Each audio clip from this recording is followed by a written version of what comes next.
ఇప్పుడు మీకు మత్తు కలిగించే పానీయాన్నిస్తాం, అది సేవించాలి. అంతకుముందు ఆఖరిసారిగా అన్ని మత్తులకు మించిన ఆడదాని ముద్దు కూడా రుచి చూడవచ్చు. ఇది మా ఆచారం అన్నాడు ఆటవిక నాయకుడు. అంతా కాస్త దూరంగా వెళ్లారు. ఆటవిక యువతులిద్దరూ రామేశాన్ని, ఠాకూర్ను సమీపించారు. జీవితంలో మళ్లీ ఇటువంటి అవకాశం రాదని గ్రహించి అంతటి నిరుత్సాహ పరిస్థితుల్లోనూ వారిద్దరూ ఆ యువతుల్ని గాఢంగా చుంబించారు. నువ్వు చాలా అదృష్టవంతుడివి అందా ఆటవిక యువతి రామేశంతో. ఈరోజు అపూర్వమైన దినం. ప్రాణాలు పోతున్న నాకింకా అదృష్టమేమిటి అన్నాడు రామేశం. అదృష్టమే మరి. మృత్యులోకం నుంచి బయట ప్రపంచానికొక ద్వారముంది. అది బండరాతితో మూయబడి ఉంది. ఎంతటి బలాఢ్యులు దాన్ని కదిలించలేరు. ఆ రాతిని కదిలించడానికి మా గూడెంలోంచి ఏర్పాటుంది. సంవత్సరానికొకసారి ఆ రాతిని కదిలిస్తారు. మృత్యులోయలో చనిపోయిన మనుషుల ఆత్మలు మళ్ళీ మా గూడానికి వచ్చి పీడించకుండా బయటి ప్రపంచంలోకి పోవడం కోసం ఈ ఏర్పాటు చేశారు. చాలా బాగుంది. ఏడాదికి ఒకసారి తప్పితే ఆత్మలు కదల్లేవా అనే మా విశ్వాసం. చచ్చిన 2 ఏళ్ల వరకు ఆత్మ చలనం లేకుండా పడి ఉంటుంది. ఆ తర్వాత అది కదలడానికి ప్రయత్నించి దరిదాపుల్లో ఏ మార్గం ఉంటే దాని ద్వారా బయటకు పోవడానికి ప్రయత్నిస్తుంది. ఆ ప్రకారం ఈరోజు రాత్రి ఆ ద్వారాన్ని తెరవబోతున్నారు. ఈ విషయం నాకిప్పుడే తెలిసింది. ఇంతవరకు ద్వారం తెరిచే రోజునే మనుషులను మృత్యులోయలోకి దింపడం ఇదే ప్రథమం. బహుశా ఇది మీ అదృష్టం అనుకుంటాను అందామె. రామేశం కళ్ళు మెరిశాయి. అంతలోనే ఆయనకు అనుమానం వచ్చింది. ఈ విషయం నాయకుడికి గుర్తులేదేమో. ఆ ద్వారాన్ని తెరవడమో మమ్మల్ని లోయలోకి పంపడమో వాయిదా వేస్తాడనుకుంటాను. అలా ఎన్నటికీ జరగదు. మా గూడానికి వచ్చిన నాగరికుల్ని 3 రోజులకు మించి ఉంచుకోము. అలాగే మృత్యులోయ ద్వారం తెరుచుకోవడం విషయంలో కూడా ఖచ్చితమైన నియమం పాటిస్తాము. ఈరోజే మృత్యులోయ ద్వారం తెరిచే రోజని నాకు గుర్తులేదు. గుర్తు రాగానే మీరు నిజంగా చాలా అదృష్టవంతులనిపించింది. అందుకే ఈ విషయం చెబుతున్నాను అందామె. ఆ యువతులిద్దరూ అక్కడి నుంచి కదిలారు. రామేశం ఠాకూర్కు కొత్త విషయం చెప్పాడు. ఠాకూర్ ముఖంలో కూడా ఆనందం కనపడింది. ఈలోగా ఆటవిక నాయకుడు వారిద్దరిని సమీపించాడు. ఇద్దరికీ మత్తు పానీయాలు అందించబడ్డాయి. అవి సేవించి ఇద్దరూ బుట్టలో కూలబడిపోయారు. మళ్ళీ వాళ్ళిద్దరికీ మెలకువ వచ్చేసరికి మృత్యులోయలో ఉన్నారు. ఇద్దరూ పరస్పరం భుజాలు తట్టుకుని లేచి నిలబడ్డారు. అక్కడ మరీ అంత చీకటిగా లేదు. ఎక్కడి నుంచి వస్తోందో ఎలా వస్తోందో కానీ సాయంకాలపు టెండలా ఉంది. ఆ ప్రాంతమంతా దుర్గంధం, భరించలేనంత వాసన. ఇద్దరూ ముక్కులు మూసుకున్నారు. కానీ ఎంతసేపని అలా ఉండగలరు? క్రమంగా అలవాటు పడక తప్పలేదు. ఈ దుర్వాసన ఎంతోసేపు భరించలేం, ఇందులో ఎంతోసేపు బ్రతకలేం అన్నాడు ఠాకూర్. ఆ వాసన వల్ల కలిగిన అసహ్యం అతడి కళ్ళల్లో ప్రతిఫలిస్తోంది. ఈ బుట్టకు వాళ్ళు కట్టిన తాడు ఉండాలి కదా, దాని సాయంతో మళ్ళీ పైకి వెళ్ళగలమేమో చూద్దాం అన్నాడు రామేశం. అయితే ఇద్దరూ ఎంత చూసినా తాడు కాదు సరికదా, బుట్టకు తగిలించిన కొక్కెం కూడా లేదు. ఇద్దరూ ఉస్సురంటూ నిట్టూర్చారు. బహుశా అన్ని బుట్టలకు ఆ తాడును కొక్కాన్ని వాడుతుంటారేమో. బుట్ట నేలకు తగలగానే విదిలించి మళ్ళీ పైకి లాగేసుకోవడం వాళ్లకు తెలిసి ఉంటుంది అన్నాడు ఠాకూర్. అంతే అయ్యుండాలని రామేశం కూడా అనుకున్నాడు. ఇద్దరూ కాసేపు మృత్యులోయను సర్వే చేశారు. మృత్యులోయ అని పిలువబడే ఆ ప్రదేశం ఓ 2 వాలీబాల్ కోర్టులంత ఆవరణలో ఉంది. గుండ్రంగా నుయ్యిలా ఉంది. ఎంతో లోతుగా ఉన్నప్పటికీ నేల చెమ్మగా లేదు. బాగా పరీక్షించగా అదంతా రాతితో తాపడం చేసినట్లు వారికి తోచింది. దాన్ని బట్టి ఆ లోయను ప్రత్యేకంగా నిర్మించినట్టు వారిద్దరూ భావించారు. మృత్యులోయ చుట్టూ కూడా పటిష్టమైన శిలలున్నాయి. బయటకు పోవడానికి ఎక్కడా సూది మొన మోపేటంత సందు కూడా లేదు. అయితే వెలుతురు ఎక్కడి నుంచి వస్తోందో, ఎలా వస్తోందో తెలుసుకోవడం కష్టం. మృత్యులోయ నిండా మానవ కపాలాలు, అస్థిపంజరాలు, ఎముకలు గుట్టలు గుట్టలుగా ఉన్నాయి.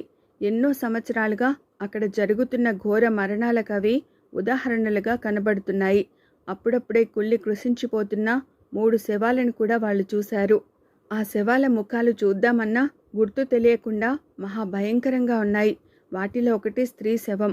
ఆ శవాన్ని చూస్తూనే ఇద్దరూ ఉలిక్కిపడ్డారు. ఆడవాళ్ళని కూడా నిర్దాక్షిణ్యంగా ఈ మృత్యులోయకు బలి చేస్తున్న ఈ ఆటవిక జాతి గురించి ఏమనుకోవాలి? ఠాకూర్ ఆలోచనలు వేరే ఉన్నాయి. మనిషి బాహ్య రూపం ఇంత భయంకరంగా కూడా ఉంటుందని ఇప్పుడే తెలిసింది. అదృష్టం కరుణించకపోతే మనం కూడా కొన్నాళ్ళకి ఇలాగే తయారవుతాం. రామేశం విషాదంగా నవ్వాడు. అక్కడున్న దుర్వాసన ఆయన భరించలేకుండా ఉన్నాడు. ఆహారం ఉన్నప్పటికీ ఆ లోయలో ఒక రోజుకు మించి జీవించడం కష్టమని చెప్పిన ఆటవిక యువతి మాటల్లోని నిజం ఆయనకప్పుడు గోచరించింది. నాగరికతకు మధ్యలో జీవిస్తున్న ఈ అనాగరికతను రూపుమాపాలి. అందుకు మనం బ్రతికి బయటపడ్డాక ఏదో ఒకటి చేయాలి అన్నాడు ఠాకూర్. అనాగరికతకు నాగరికతకు మధ్య తేడా ఎప్పుడూ ఉంటూ వస్తోంది. ఈ అరణ్యంలోనే కాక పట్టణాలలో, నగరాలలో కూడా ఉంటోంది. మనం ఏమీ చేయలేం. నా ఆలోచన అంతా ఆ అపూర్వ నిధి గురించే. దాన్ని కనుగొన్న దుర్మార్గుల కారణంగానే మనకి కష్టాలన్నీ వచ్చాయి. వాళ్ళ అంతు చూడాలి. ఆ నిధిని ప్రభుత్వపరం చేయాలి అన్నాడు రామేశం. ఠాకూర్ బదులివ్వలేదు. ఇద్దరూ ఆశగా ఎప్పుడో తెరుచుకోబోయే ఆ బండరాయి కోసం చూస్తున్నారు. అదెక్కడ ఉందో, ఎప్పుడు ఎలా తెరుచుకుంటుందో, తెరుచుకుంటే ఆ ద్వారం తమనెక్కడకు చేరుస్తుందో, తమ కోసం ఇంకా ఏమేమి కష్టాలు దాగుని ఉన్నాయోనని వారు ఆలోచిస్తున్నారు. ఆలోచిస్తూనే మృత్యులోయ అంతా తిరుగుతూ ఏమేమో శోధిస్తున్నారు. అలా తిరుగుతుండగా రామేశం గట్టిగా అరిచాడు, ఠాకూర్, ఇది చూడు. ఠాకూర్ పరుగున రామేశాన్ని చేరాడు. రామేశం చేతిలో ప్రకాశవంతమైన రాయి ఒకటి ఉంది. అది దగదగా మెరుస్తోంది. దాని పరిమాణం కుంకుడు గింజంత ఉంది. ఈ పక్కన 2 రాళ్ల మధ్య దీన్ని చూశాను. ఇది అపూర్వమైన రాయి అనుకుంటాను. దీని ఖరీదు బహుశా కోట్లలో ఉండవచ్చు అన్నాడు రామేశం. అటువంటి రాళ్ళు ఇంకా దొరుకుతాయేమోనని ఠాకూర్ కూడా వెతికాడు. అలా వెతగ్గా ఇద్దరికీ కూడా చాలా రాళ్ళు దొరికాయి. వీటిని మనం కూడా తీసుకుపోదాం అన్నాడు ఠాకూర్. వీటిని మనం కూడా తీసుకుపోదాం అన్నాడు ఠాకూర్. రామేశం ఏదో ఆలోచిస్తూ, వీటిని జాగ్రత్తగా మూట కడదాం. కానీ ఈ మృత్యులోయ వజ్రాల గనిగా, మణుల నిలయంగా, రత్నకోశంగా నాకు అనిపించడం లేదు. ఈ రాళ్ళు ఇక్కడికి ఎందుకు వచ్చాయి? ఎలా వచ్చాయి? ఇవి గనుల్లోని రాళ్లలా కాక సానపట్టబడిన వాటిలా ఉన్నాయి. కాబట్టి ఎవరో వీటిని ప్రత్యేకంగా ఇక్కడ ఉంచారని అనుకోవాలి. అయితే ఎందుకు? ఏం ప్రయోజనం ఆశించి అన్నాడు. హఠాత్తుగా ఠాకూర్ కళ్ళల్లో భయం కనపడింది. ఇవి మనకు రాళ్ల సందున దొరికాయి. కొన్ని దివ్య సర్పాలకు పడగ మీద మణి ఉంటుందని అంటారు. అటువంటి దివ్య సర్పాలేమైనా ఇక్కడ నివసిస్తున్నాయేమో? ఈ ఆలోచనకు రామేశం కూడా భయపడ్డాడు. అయితే అక్కడ పాములుండడానికి అవకాశం కనబడడం లేదు. నేలంతా రాతితో తాపడం చేసినట్లు ఉంది. చుట్టూ కూడా అలాగే ఉంది. ఒకవేళ ఆ రాతి ద్వారం తెరుచుకునేది ఈ పాముల కోసం కాదు కదా? కొన్ని సర్పాలు ఏడాదికొక పర్యాయం వచ్చి తమ మణిని ధరించి మళ్ళీ తిరిగి వదిలిపెడతాయని చెప్పుకుంటారు అన్నాడు రామేశం. ఈ ఆలోచనతో ఇద్దరు వణికిపోయారు. అదే నిజమైతే వారికింక విముక్తి లేదు. ఇద్దరికీ ఒకే క్షణంలో చావు తప్పదు. మళ్ళీ ఠాకూర్ అన్నాడు, ఇది కేవలం మన ఊహ. పాముల వల్ల చావాల్సి వస్తే ఎలాగూ తప్పదు. ఊహలతో మనను మనం చంపుకోవద్దు. ముందు రాళ్లను మూటగా కడదాం. బుట్టలో తినుబండారాల మీద ఉంచిన ఒక గుడ్డ తీసి ఇద్దరు ఆ రాళ్లను లెక్కపెట్టి మూటగా కట్టారు. మొత్తం 23 రాళ్లున్నాయి. వాళ్ళు మూట కట్టడం పూర్తి కాగానే మృత్యులోయలో ఇదివరకటి కాంతి తగ్గిపోయింది. ఇప్పుడక్కడ కనుచీకటి పడుతున్నట్లుగా ఉంది. ఈ మార్పుకు వాళ్ళిద్దరూ ఆశ్చర్యపడ్డారు. ఈ రాళ్ల ప్రయోజనం అర్థమైంది అన్నాడు రామేశం. ఠాకూర్కు అర్థమైంది. మృత్యులోయకు వెలుతురు ప్రసాదిస్తున్న వారాళ్లేనని ఇద్దరూ గ్రహించారు. వెంటనే ఇద్దరూ మూట విప్పారు. మళ్ళీ లోయ కాంతితో నిండింది. బయటపడే అవకాశం వస్తే అప్పుడు మనం ఈ మూటను కూడా తీసుకుపోదాం అన్నాడు ఠాకూర్. అలా చేయవద్దు అన్నాడు రామేశం. ఈనాడు మనం బయటపడవచ్చు. కానీ ఈ మృత్యులోయకు ఇంకా ఎంతమంది బలి కావలసి ఉందో. ముందు ముందు ఇక్కడికి రానున్న వారికి మన కారణంగా మరిన్ని అనర్థాలు జరిగితే మనకు ఈ ఆటవికులకు పెద్ద తేడా ఏమీ ఉండదు. ఏ ప్రయోజనాన్ని ఆశించి ఈ రాళ్ళిక్కడ ఉంచబడ్డాయో ఆ ప్రయోజనానికే ఈ రాళ్లను ఉంచేద్దాం. ఠాకూర్ మొదట అంగీకరించలేదు. కానీ తర్వాత రామేశం మానవతావాదం అతన్ని లొంగదీసింది. గుర్తుగా ఒక్కటంటే ఒక్కటి తీసుకువెడదాం అన్నాడతడు ఆఖరికి. మనకా మని మీద ఆశ ఎందుకు? ఇక నుంచి బయటపడ్డాక బయట ప్రపంచానికి చూపుదామనే కదా. అలా చూడగల అవకాశం మనకు వస్తే మనం చేతులు ముడుచుకు కూర్చోం కదా. ఈ మృత్యులోయ అంతం చూస్తాం. ఇప్పుడు ఒక్క మని కూడా మనం తాకవద్దు. ఆ ఆలోచనే మనకు వద్దు.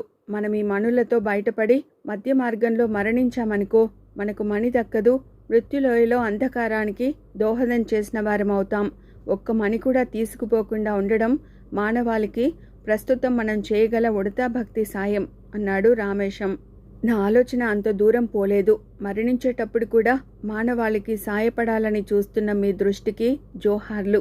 అందువల్లనే మిమ్మల్ని ఇంతవరకు దేవుడు కాపాడాడనుకుంటాను. మీ కారణంగా నేను కూడా ఇక్కడ నుంచి తప్పించుకునే అవకాశం ఉండగలదన్న ఆశ ఇప్పుడిప్పుడే నాకు కలుగుతోంది అన్నాడు ఠాకూర్. తర్వాత ఇద్దరూ ఆ రాళ్లను అక్కడ మళ్ళీ యథాస్థానంలో పెట్టేశారు. క్షణాలు యుగాల్లా గడుస్తున్నప్పటికీ వారి అదృష్టం బాగానే ఉంది. వారా లోయలో ప్రవేశించిన చాలాసేపటికి ఒక మూలగా మృత్యులోయ గోడలో చెల్లడం ప్రారంభమైంది. వారు చూస్తుండగానే ఒక పెద్ద రాయి అడ్డంగా తిరిగి బయటకు వెళ్ళడానికి మార్గం ఏర్పడింది. రామేశం, ఠాకూర్ ఆలస్యం చేయలేదు. వారు గబగబా తమ ఆహార పదార్థాల మూటలను తీసుకుని ఆ రాతికి రెండు పక్కల నుంచి ఇద్దరూ అక్కడ ఏర్పడిన మార్గంలో ప్రవేశించారు. ఆ మార్గం చీకటిగా ఉంది. ఒకే ఒక్క మణిని తీసుకువస్తే ఈ చీకటిలో బ్యాటరీ లైటులా ఉపయోగపడుతుందేమో అన్నాడు ఠాకూర్. ఈ చీకటి మనకు శాశ్వతం కాదు, ఎలాగో బయటపడగలం అన్నాడు రామేశం. ఇద్దరూ చీకట్లో తడుముకుంటూ ముందడుగు వేస్తున్నారు. ఏ క్షణంలోనైనా పాము బుస కొడుతుందేమోనని ఇద్దరూ భయపడుతున్నారు. కొంత దూరం ప్రయాణం చేసేసరికి వారికి కొంత వెలుతురు కనబడింది.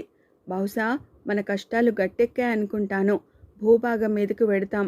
అదృష్టం కొద్దీ ఇంతవరకు ఏ సర్పాలు మనకెదురు కాలేదు అన్నాడు ఠాకూర్. వారు ముందడుగు వేస్తున్న కొద్దీ వెలుతురు హెచ్చు కాసాగింది. ఇద్దరు నడక వేగం హెచ్చించారు. క్రమంగా ఆ సొరంగ మార్గం వారిని భూమి మీదకు చేర్చింది. ఇద్దరు కళ్ళు నులుముకుని ఆతృతగా చుట్టూ చూశారు.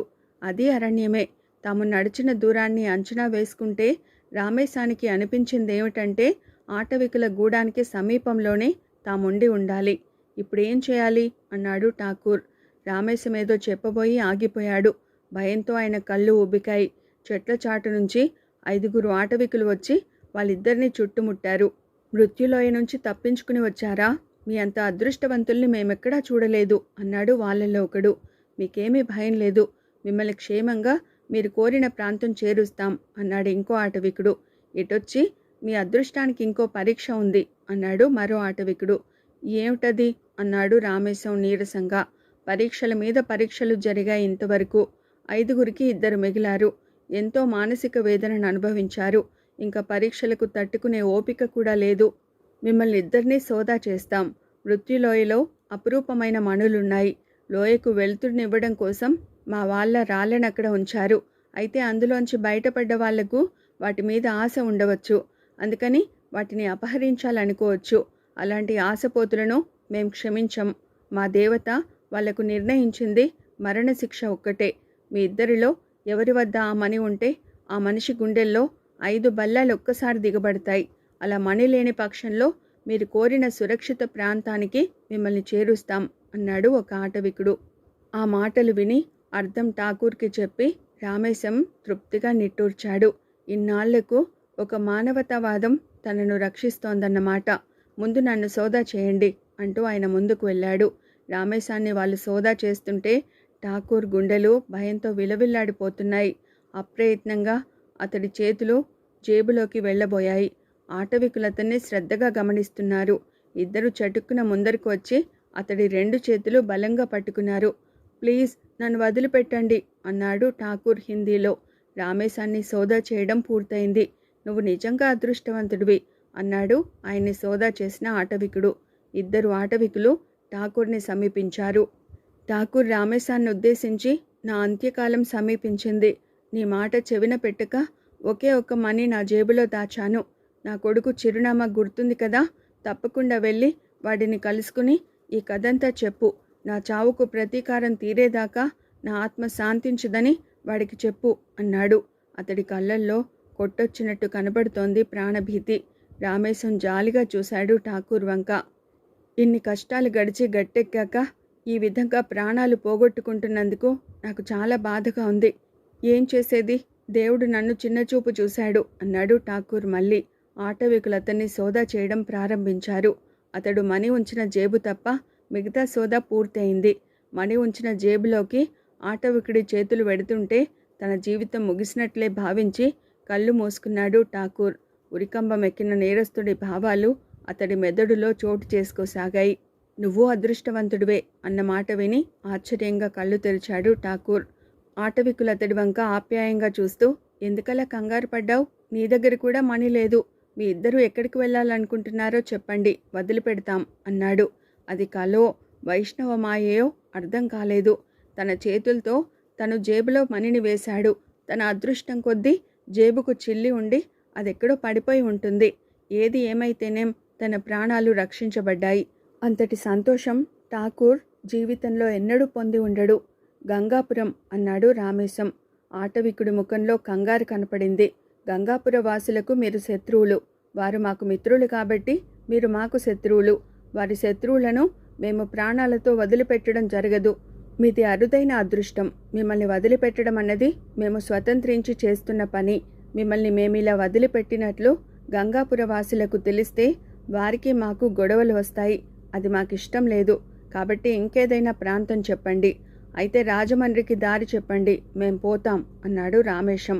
మా గూడానికి దారి గంగాపురంలోని కొందరు ముఖ్యులకు తప్ప మరెవరికీ తెలియదు. ఇతరులకు తెలియడం మాకు ఇష్టం లేదు. మీరు రాజమండ్రి వెళ్ళాలనుకుంటే మాకేమీ అభ్యంతరం లేదు. మిమ్మల్ని స్పృహ తప్పించి ఓ బుట్టలో వేసుకుని మా సాధనాలతో రాజమండ్రి చేరుస్తాం అన్నాడు ఆటవికుడు. వాళ్ళిద్దరూ అంగీకారాన్ని తెలియపరచగానే ఆటవికులు ఇద్దరికీ స్పృహ తప్పించారు. స్పృహ వచ్చేసరికి ఇద్దరూ రాజమండ్రి రైల్వే స్టేషన్లో ఉన్నారు. ఎలా వచ్చాం ఇక్కడికి అన్నాడు రామేశం. ఎలాగో అలా వచ్చాం. మనమిద్దరం ప్రాణాలతో బయటపడి నాగరికుల మధ్యకు రావడం ఓ పెద్ద విశేషం అన్నాడు ఠాకూర్. అతను రామేశాన్ని గట్టిగా కౌగిలించుకున్నాడు.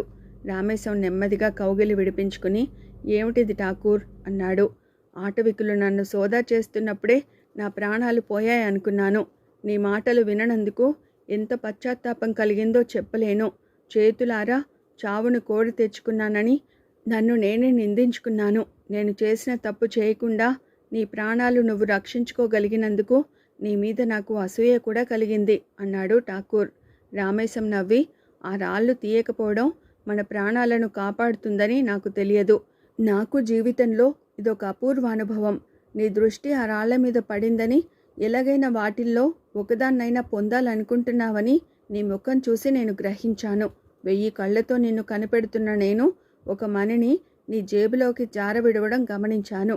నా మీద అనుమానం లేని నువ్వు నేను నీ జేబులోని మణిని తస్కరించి మళ్ళీ యథాస్థానంలో ఉంచేయడాన్ని గమనించలేకపోయావు అన్నాడు. ఏమిటి అన్నాడు ఠాకూర్. అతడి ముఖంలో ఆనందాశ్చర్యాలు ఒక్కసారిగా చోటు చేసుకున్నాయి. అవును, అదే జరిగింది. అప్పట్లో నా మనసుకు తోచిన పని నేను చేశాను. కానీ నీ ప్రాణాలు రక్షిస్తున్నానని నాకు తెలియదు.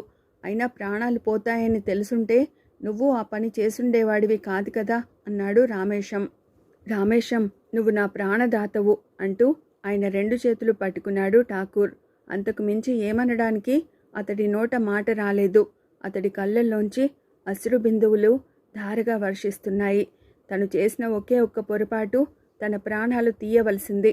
కానీ ఆ పొరపాటును రామేశం సవరించాడు. నేను కాదు నీ ప్రాణదాతను. నేను కనుక నీ ప్రాణదాతనైతే మనతో బయలుదేరిన మిగతా 3 ప్రాణాలను కూడా రక్షించాలని ఉంది. ఆ పని చేయలేకపోయాను అన్నాడు రామేశం. ఆయన కళ్ళల్లోని బాధను స్పష్టంగా చదవగలిగాడు ఠాకూర్. జరిగిన భయంకర అనుభవాలు ఒకటొకటిగా గుర్తుకు వస్తుంటే అతను వణికిపోయాడు. ఇప్పుడు నాలో పగ, ద్వేషం నశించాయి. జరిగింది జరిగిపోయింది. నీ నుంచి నేను నేర్చుకున్న మానవతావాదాన్ని గుర్తుంచుకుని నా శేష జీవితాన్ని గడిపేస్తాను అన్నాడు ఠాకూర్. అది సరికాదు అన్నాడు రామేశం. భగవంతుడు మనకు ప్రాణదానం చేశాడు అంటే ఆయన మన నుంచి ఏదో ఆశిస్తున్నాడు. ఆ అపూర్వ నిధిని ప్రభుత్వానికి అప్పగించడానికి, ఆ ముఠా దురాగతాలను అరికట్టడానికి, ఆ ఆటవికుల మృత్యులోయను పూడ్చడానికి మనం నడుం కట్టుకోవాలి. అందువల్ల మనం సాధించగలిగేదేముంది? నువ్వన్నట్లు ఈ నాగరిక ప్రపంచంలోనే ఎన్నో అనాగరిక పద్ధతులున్నాయి. వాటిని మనం ఏమీ చేయలేకపోతున్నాం. ఇలాంటి విషయాల్లో మనం పూర్తిగా నిస్సహాయులం అన్నాడు ఠాకూర్. అది కాదు ఠాకూర్, నిధిని వశపరుచుకున్న ముఠా మన 5గురితోనూ ఆడుకున్న పద్ధతి చూశాం కదా. వాళ్ళు మహా దుర్మార్గులు. అలాంటి దుర్మార్గుల చేతికి అంతటి ధనం లభిస్తే వాళ్ళు మరిన్ని కిరాతకాలకు పాల్పడతారు. మరెందరో ఆ కిరాతకాలకు బలి అవుతారు. ఆ కిరాతకాలను అరికట్టడం మన బాధ్యత. ఇందుకు ఏదో ఉపాయం చూడాలి అన్నాడు రామేశం. జరిగిన సంఘటనలతో నా మెదడు తుప్పుపట్టిపోయింది. నీవు చెప్పినట్లు చేయడమే నా ఆశయం, కర్తవ్యం. 10 మందికి ఉపయోగపడే పనులు ఏమి చేయడానికైనా నేను సిద్ధమే, ఆదేశించు అన్నాడు ఠాకూర్. ఈ విషయంలో మనకు పోలీసుల సాయం లభిస్తుందనుకోను. ముందుగా వాళ్ళు మన మాటల్ని నమ్మాలి. నమ్మకపోతే మనం చాలా ఇబ్బందుల్లో పడతాం. టాక్సీవాలా, జోహారి, జోగారావుల గురించి మనమే సమాధానం ఇచ్చుకోవాల్సి వస్తుంది. ఆ దుండగులు మనం తప్పించుకున్నట్లు పసిగడితే డబ్బుతో సాక్ష్యాల్ని కొనేసి మనను నేరస్తులుగా కోర్టులో నిలబెట్టగలరు. అందువల్ల మనం వారిని వారి పద్ధతుల్లోనే ఎదుర్కోవాలి. అందుకు మనకు సింహం లాంటి మనిషి కావాలి అన్నాడు రామేశం.